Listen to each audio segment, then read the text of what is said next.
محترم حاضرین، آج ہمارے اس عظیم الشان ملک ہندوستان میں ایک سوال یہاں کے تمام ہی باشندوں کے رہنے والوں کے ذہنوں میں ابھر رہا ہے اور ابھر کر سامنے آ چکا ہے، وہ یہ کہ ہندوستان کی 100 کروڑ کی آبادی والے اس ملک میں اسلام کو ماننے والے تقریباً 20 کروڑ لوگ موجود ہیں، پائے جاتے ہیں۔ تو آج مختلف وجوہ سے اسلام بھی ایک سوالیہ نشان بنا ہوا ہے اور اس کے ماننے والے بھی ایک سوالیہ نشان بنے ہوئے ہیں، اور یہ سوال بھی ایک مسئلہ سا بن گیا ہے۔ اس پر سبھی غور کر رہے ہیں اور اس پر ہم مسلمانوں کو بھی سوچنا ہے۔ جہاں تک اس ملک کا معاملہ ہے، یہ ایک بہت بڑا ملک ہے، دنیا کے بڑے ملکوں میں سے ایک ہے اور دنیا کے بڑے ملکوں میں شمار کیا جاتا ہے، اپنے رقبے کے لحاظ سے بھی اور اپنی آبادی کے لحاظ سے بھی۔ پھر اس ملک کی ایک تاریخ ہے، یہاں بڑے بڑے فلسفی، دانشور، بڑے بڑے جوگی اور یوگی، بڑے بڑے مہاپرش پیدا ہوتے رہے ہیں۔ یہاں علم کا بھی چرچا رہا ہے، اور تاریخ بتاتی ہے کہ علم کو حاصل کرنے کے لیے دنیا کے بہت سے ملکوں سے لوگ اور طالب علم یہاں آیا کرتے تھے۔ پھر یہ ملک ایک ایسا ملک ہے جو بڑا ہی پرکشش ہے،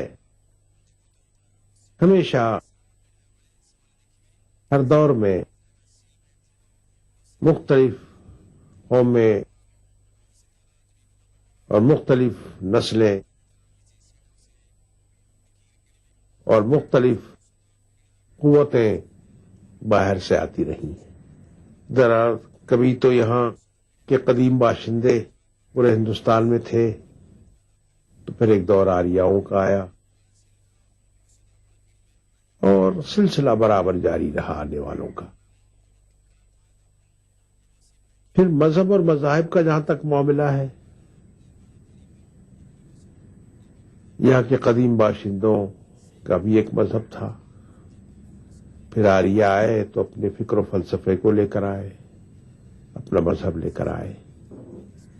پھر وہ چھاتے چلے گئے۔ بدھ مت کے بانی بھی یہیں پیدا ہوئے، مہاتما بدھ، اور جین مت کے بانی بھی یہیں پیدا ہوئے، مہاویر۔ پھر ابھی 400-500 سال پہلے اس ملک میں نانک پیدا ہوئے اور سکھ مت وجود میں آیا۔ غرض یہ سب کچھ ہوتا رہا ہے۔ پھر ایک دور آیا کہ یہاں مسلمان بھی آئے، دو طرح سے۔ ایک تو نبی کریم صلی اللہ علیہ وسلم کے بعد کا زمانہ، صحابہ کرام میں سے بہت سے لوگ تاجر تھے، تو تجارت کے لیے وہ اپنے ملک سے باہر جایا کرتے تھے، تجارت ان کا پیشہ بھی تھا۔ تو صحابہ کے دور ہی میں ہندوستان کی سرحدوں تک اسلام کے ماننے والوں کی پہنچ ہو چکی تھی۔ مالابار کے ساحل پر صحابہ اور تابعین میں سے جن کو بھی موقع ملا وہ تجارت کرتے کرتے ہندوستان تک پہنچے. پھر شمال میں بھی کچھ ذکر ملتا ہے، لیکن کچھ وقفے کے بعد بہت سے مسلمان بادشاہوں نے ہندوستان کی سرزمین پر قدم رکھا اور اس وسیع اور خوشحال ملک پر حکمرانی کے خواب دیکھے اور پھر اپنی فوجوں کے ساتھ آئے، حکمراں بھی بنے. یہ دور بھی مسلمانوں کے دور کے نام سے جانا پہچانا جاتا ہے. پھر ابھی چند 100 سال پہلے یورپین قومیں بھی ہندوستان آنے لگیں. فرانسیسی آئے، ڈچ آئے، انگریز آئے، اور پھر انگریز بھی اس ملک پر تجارت کرتے کرتے حکومت پر قابض ہوئے، اور باضابطہ طور پر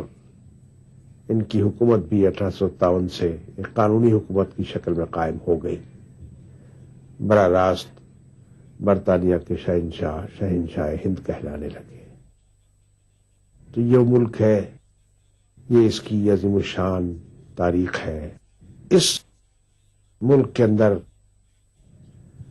مسلمان بھی ہیں جن کی تعداد آج تقریباً 20 کروڑ کی ہے.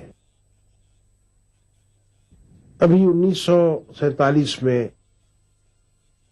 یہ ملک آزاد بھی ہوا، انگریزوں کی غلامی سے، اور تقسیم ہو کر کے آزاد ہوا.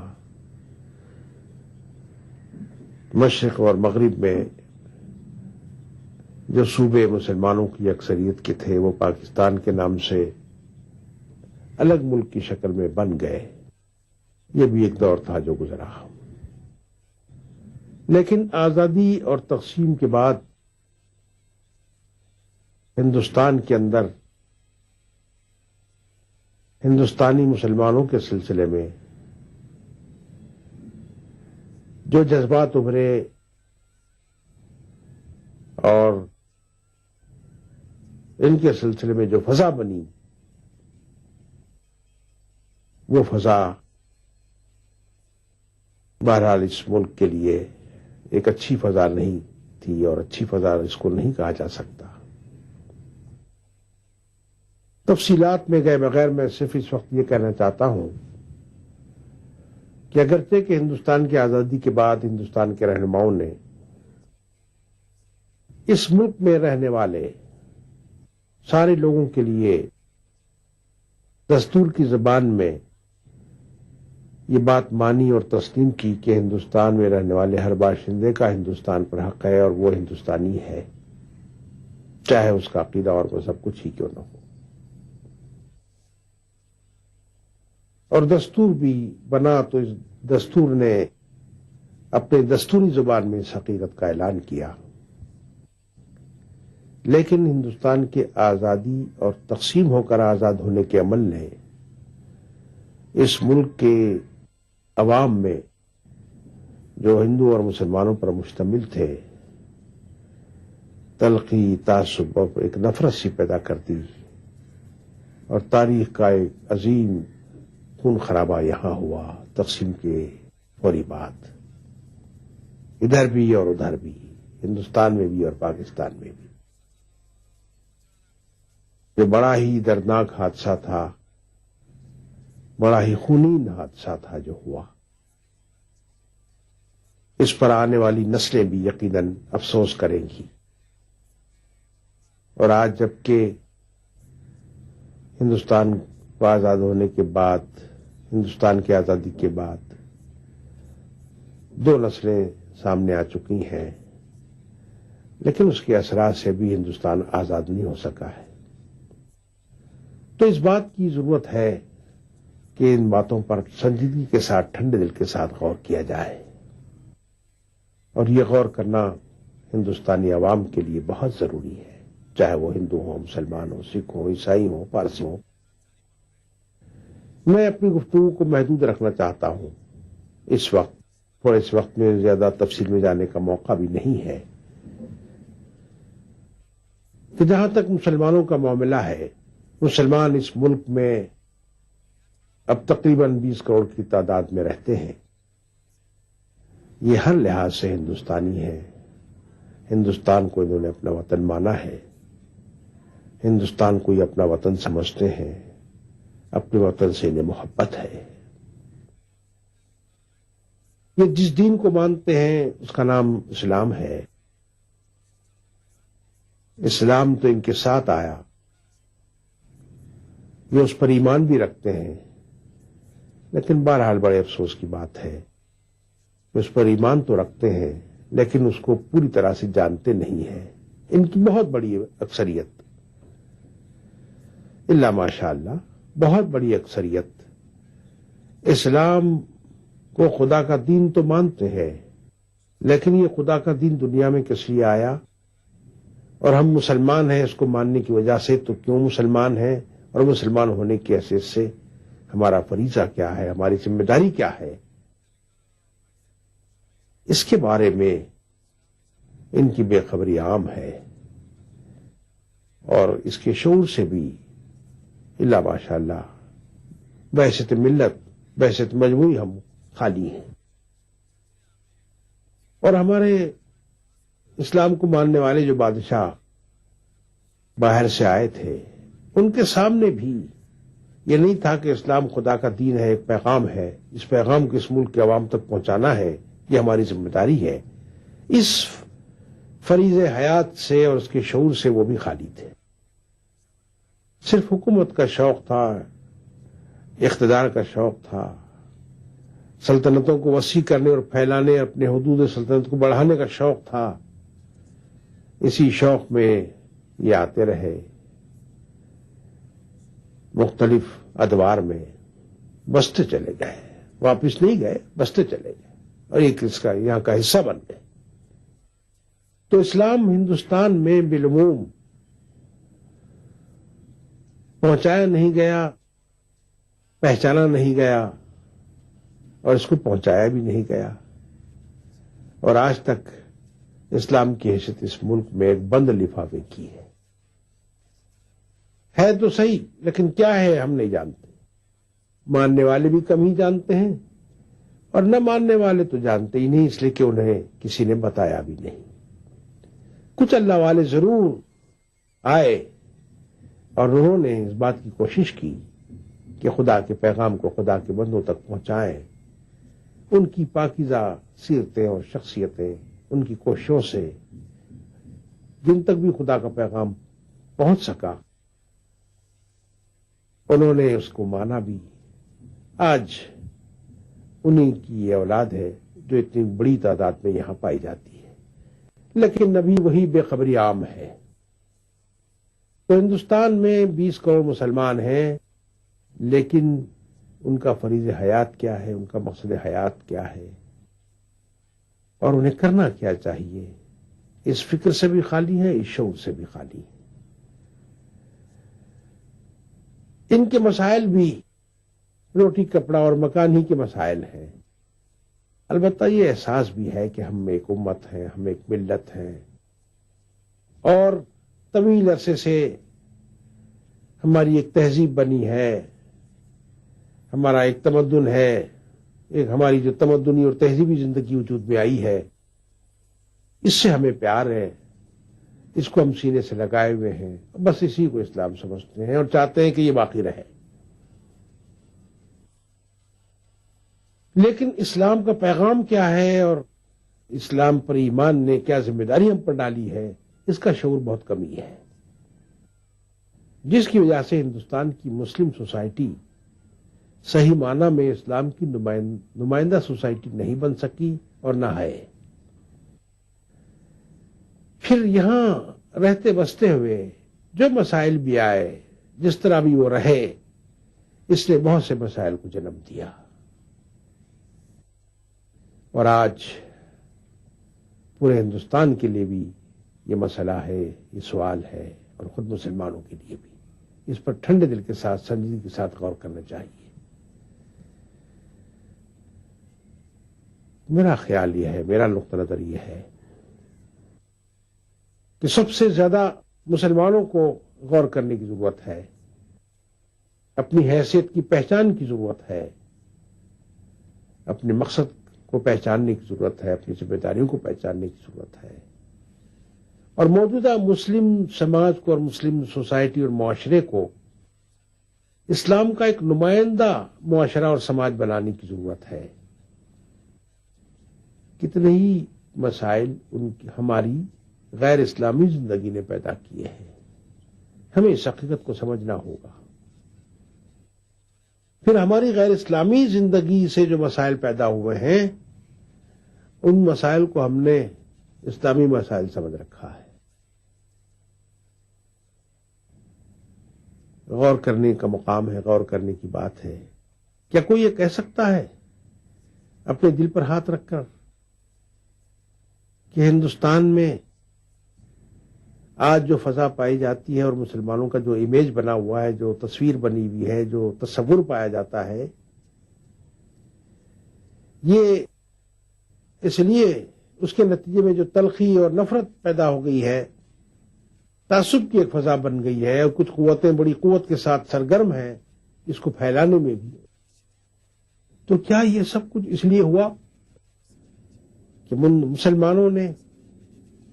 ہندوستان کے اپنے دوسرے وطنی بھائیوں کے سامنے خدا کے پیغام کو رکھا تھا، انہوں نے اس پیغام کا انکار کیا، اس کی مخالفت کی، اس سے ان کو نفرت پیدا ہو گئی، ان کے اندر اسلام سے نفرت پیدا ہو گئی۔ ہم اپنے دل پر ہاتھ رکھ کر سوچے تو یہ حقیقت سامنے آئے گی کہ ایسا نہیں ہے۔ موجود یہ نفرت، پائی جانے والے یہ تعصب اور موجود یہ تلخی تعلقات کی اور ہر طرح کی، اور اس کے نتیجے میں پیدا ہونے والے مسائل، یہ سب کچھ ان کی وجہ اسلام ہے، نہ اسلام کی دعوت ہے، بلکہ خود ہماری اپنی زندگیاں ہیں، اپنے حالات ہیں، اپنی الٹی سیدھی تدبیریں ہیں، ہماری بھی اور ہمارے وطنی بھائیوں کی بھی، اور یہ سارے جھگڑے کھاتے میں جمع ہو رہے ہیں اسلام کے۔ اس بات کا سنجیدگی سے جائزہ لینے کی ضرورت ہے اور سمجھانے کی ضرورت ہے۔ میں اس موقع پر یہ بات کہنا چاہتا ہوں کہ ہندوستان کے عوام مذہب کو چاہنے والے ہیں، جس شکل میں بھی ہوں، جس حیثیت میں بھی ہوں، جس طرح بھی ہوں، خدا کو ماننے والے ہیں، خدا کو مانتے ہیں، خدا سے محبت کرتے ہیں، لیکن سچی بات یہ ہے کہ خدا کو پہچانتے نہیں ہیں، لیکن خدا کے نام پر مرتے ہیں اور خدا کے لیے اپنی زندگیوں کو لگائے ہوئے محبت کرتے ہیں خدا سے۔ یہ بات کسی اور ملک کے لوگوں کے مقابلے میں زیادہ بہتر ہے کہ یہاں کے مذہب پسند عوام کے سامنے اسلام کے صحیح پیغام کو لایا جائے۔ میں یقین دلاتا ہوں اور یقین رکھتا ہوں اس بات کے اوپر کہ خدا کے پیغام کو خدا کے بندوں تک پہنچانے کی یہاں سنجیدہ کوشش کی گئی ہر سطح کے اوپر، اور مسلمانوں کی موجودہ سوسائٹی نے اپنی عملی زندگی میں اسلام پر عمل کر کے اس کا نمونہ دکھایا، تو انشاءاللہ تعالی آپ دیکھیں گے کہ اسلام ایک سیلاب بن جائے گا، اسلام دلوں اور روحوں کو فتح کرتا چلا جائے گا، اور اس پیغام حق و عدل کو سمجھنے اور سمجھ کر اسے مان لینے میں ہندوستان کو کوئی تعامل نہیں ہوگا، ہندوستانی کو تعامل نہیں ہوگا، یا کسی باشندے کو تعامل نہیں ہوگا، کوئی سنکوچ نہیں ہوگا، کوئی تردد نہیں ہوگا، کوئی تعامل نہیں ہوگا، بشرطے کہ اسلام کو اس کی اصل شکل میں پیش کیا جائے اور پورے خلوص کے ساتھ پیش کیا جائے، اور پیش کرنے والے اپنی زندگی سے بھی اس کا نمونہ پیش کریں، تو انشاءاللہ تعالی اس کی رفتار اور اس کی تسخیر دیکھنے کے لائق ہوگی، اور ہندوستانی عوام میں کسی حق کو، کسی بات کو سمجھنے اور قبول کرنے کے سلسلے میں اس کی زیادہ صلاحیت اور استعداد ان کے اندر پائی جاتی ہے۔ تو محترم حاضرین، میں آپ سب کو اس بات پر غور و فکر کی دعوت دیتا ہوں، اور بطور خاص ملت اسلامیہ کو ان کے دانشوروں کو، ان کے سوچنے سمجھنے والوں کو دعوت دیتا ہوں، وہ ان تمام باتوں کے اوپر ٹھنڈے دل کے ساتھ غور کریں۔ ہم ایک خدا پر یقین رکھتے ہیں، ساری دنیا اسی خدا کی تخلیق کا نتیجہ ہے۔ ہمارا ملک بھارت بھی اسی خدا کی تخلیق کے نتیجے میں وجود میں آیا ہے اور دنیا کا ایک حصہ ہے، بڑا حصہ ہے، عظیم حصہ ہے۔ پھر اس ملک کے باشندے بھی خدا کے بندے ہیں، اور ہم انسانوں کے بارے میں خدا کے دین اسلام نے جو تعلیم دی ہے، جو کہا ہے، ہم اس کو مانتے ہیں کہ ہم سب ایک ماں باپ کی اولاد ہیں۔ اس لحاظ سے انسانوں اور انسانوں کے درمیان کوئی فرق نہیں کہ ہم سب انسان ہیں۔ تیسری بات یہ کہ ہم سب ہندوستان میں پیدا ہوئے ہیں، ہندوستان کے ہیں، اور ہندوستانی ہونے کی حیثیت ہمیں حاصل ہے، یہ بھی ہمارے درمیان اشتراک کی ایک بنیاد ہے۔ اب چوتھی چیز رہ جاتی ہے خیال، فکر، عقیدہ، مذہب، عبادات اور زندگی کا رنگ ڈھنگ اور زندگی کے طور طریق، یہ ہمارے مختلف ہیں۔ اس بات کی ضرورت ہے کہ ہندوستان میں ایسی فضا بنائی جائے کہ ہم کھلی فضا میں، آزاد فضا میں، کھلے ذہن کے ساتھ اور کھلے دل کے ساتھ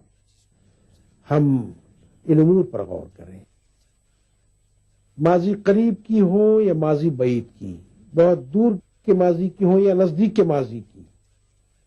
ان تمام تلخیوں کو، ان کے اثرات کو اپنے اندر سے کھرچ کر نکالیں، ایک نیا ہندوستان بنانے کے لیے، ایک نئی زندگی کا آغاز کرنے کے لیے ٹھنڈے دل کے ساتھ تاریخ کا جائزہ ضرور لیں، غلطیوں کو بھی سمجھیں، کوتاہیوں کو بھی سمجھیں، اپنی خوبیوں کو بھی جانیں، اپنے تعمیری کاموں کو بھی دیکھیں اور اپنے ناپسندیدہ کاموں کو بھی دیکھیں جو کیے گئے ہیں سابق میں۔